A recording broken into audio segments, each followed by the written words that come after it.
Michel, te revoilà. Viens à côté de moi, Michel. On va parler d'un sujet qui m'intéresse. Tu as ouvert un blog pédagogique. Alors, on lance l'écriture du site participatif innovation-pédagogique.fr cette semaine, qui va être un site participatif ouvert pour exprimer toutes les innovations pédagogiques de France et de Navarre, de tous les pays francophones, donc la France bien sûr pour commencer, mais aussi la Belgique, la Suisse, le Canada, l'Afrique, etc. Pourquoi ? Eh bien, à Télécom Bretagne, où je travaille professionnellement, on a collecté des innovations pédagogiques.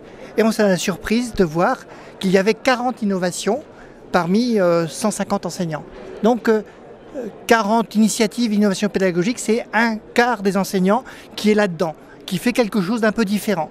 Et ces innovations, elles sont toutes intéressantes, même si ce sont des micro-innovations, des petites initiatives.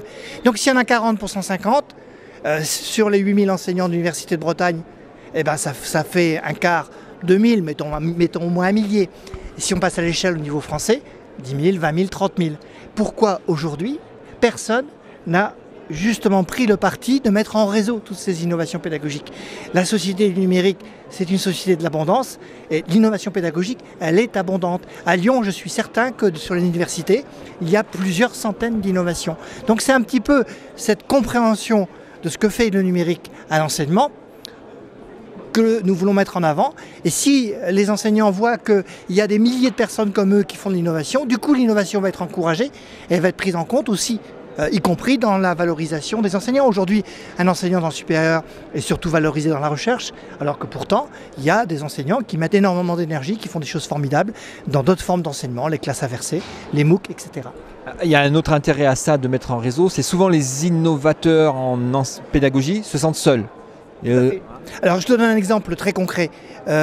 Aujourd'hui, là, on met en place les portfolios à Télécom Bretagne pour valider des crédits sur des compétences particulières, pour faciliter la recherche d'emploi ou la définition du parcours professionnel et que l'élève comprenne effectivement de manière réflexive là où il va. Eh bien, il y a des centaines de personnes qui se mettent avec Mahara ou d'autres outils au portfolio en France.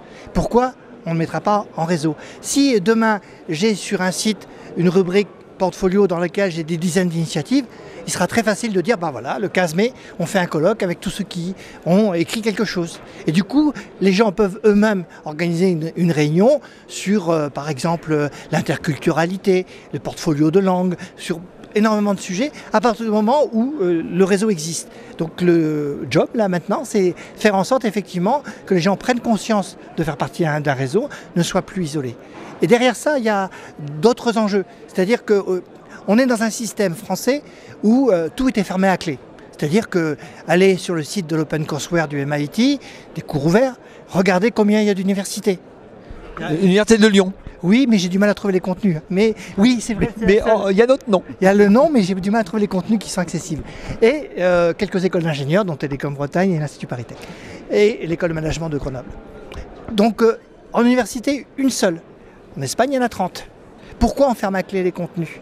Aujourd'hui, est-ce que vous trouvez normal qu'un enseignant de Lyon ne puisse pas accéder au contenu de son voisin de l'Université de Grenoble? Lui, il trouve ça normal, la majorité des enseignants. Ben non, parce que le jour où on autorisera effectivement de pouvoir consulter les cours des collègues et en faisant la demande de pouvoir le réutiliser, ben on s'apercevra qu'il y a une efficience bien plus grande. Je dis ça pour te provoquer, mais ça est en train de changer. L'autre fois, j'ai eu un prof, il vient me voir, il me fait « J'ai suivi un MOOC et c'est vachement bien. » Et je me suis rendu compte que je peux apprendre en ligne. Donc tu vois, le fait d'accéder à des contenus libres et ouverts, cette fois-ci, hein, là on est vraiment dans le concret, parce que tu parlais du MIT, on en parlait OpenCourseWare, mais effectivement, les usages, il n'y avait pas grand-chose derrière.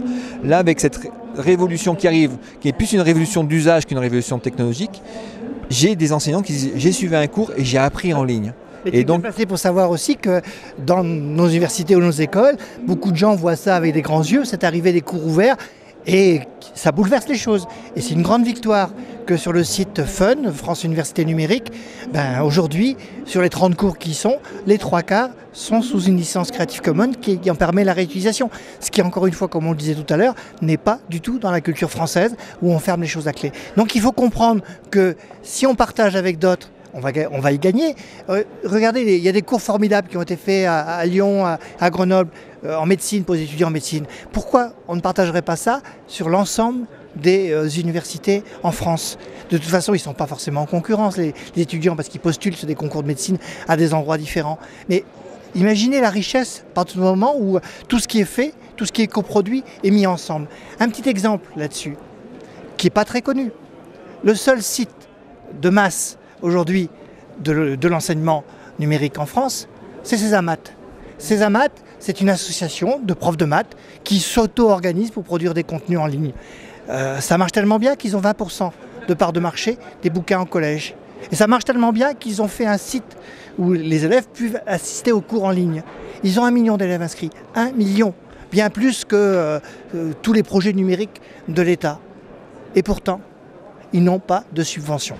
Ou quasi pas de subvention, ni de l'éducation nationale, ni des collectivités territoriales. C'est simplement la puissance du travail en réseau, le fait que tout ce qui est produit est mis en bien commun sous une licence libre, qui a permis effectivement cette efficience. Et donc les réseaux, le travail en réseau et cette culture de la collaboration est extrêmement efficace. Et il faut, en particulier lorsqu'on a des problèmes un peu de pénurie de moyens, comme c'est le cas pour les universités et l'enseignement supérieur, il faut effectivement apprendre de cette capacité à collaborer et imaginer une façon d'enseigner qui s'enrichit de ces nouvelles pratiques. D'accord. Tu vas parler de ça aux interconnectés ou tu en as déjà parlé? C'est pas mon programme. C'est pas au projet. Bon. Le blog, on va le trouver où? Innovation-pédagogique.fr. Merci Michel. Merci à vous.